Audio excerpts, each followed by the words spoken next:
Kia ora koutou, my name is Jax Watt and I'm a PhD candidate at Massey University. I'm also the previous Co-President of Massey Distance Students Association. I'm here today to talk to you about postgrad stipends. Learning is presented within Aotearoa New Zealand narratives as being lifelong and available to everyone. This has been recognised by the Ministry of Education, NZUSA, the Education Review Office, the TEC, Education Council, Careers NZ, and many other official ANZ education organisations. Aotearoa tertiary demographics through Stats NZ support this by indicating that in 2021, there were 167,910 tertiary students under the age of 24, compared to 190,865 mature age tertiary students, meaning that mature students now make up the majority of the ANZ tertiary sector. Funding through StudyLink has opened up opportunities to acquire an education for second chance learners who were not given that chance earlier in life.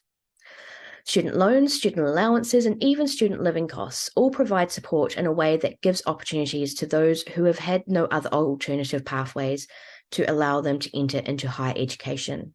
Yet the system is still set up to perpetuate the disadvantage of the disadvantaged.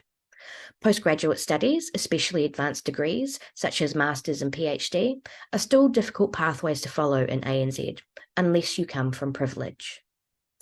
Student loans and student living costs are available for advanced degrees. Student allowance is not. Student living costs provide a tertiary student with up to $302 a week. This isn't even enough to pay your average weekly rent for a mature age student within Aotearoa, New Zealand.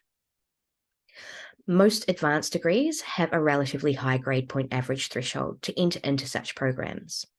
This means you have to already be a successful student in order to reach this level of higher education. If you come from a disadvantaged background and you manage to do this, you are already beating the odds by performing higher than statistics and society expected you to perform. However, this is not the final barrier. Second chance learners from disadvantaged backgrounds are entering into advanced degrees to better their chances at breaking the odds by getting a better quality of life and even breaking generational cycles of poverty. They are on that pathway, but they are not yet at the end of that journey. Second chance learners are the untapped potential within our society. Yet, if barriers continue to exist within the supposed lifelong journey, those who should be supported by society the most will instead never reach their full potential. How many more skilled citizens would we have if this pathway was more accessible to the underprivileged in society?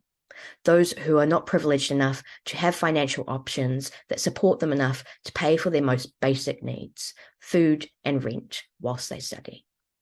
Thank you.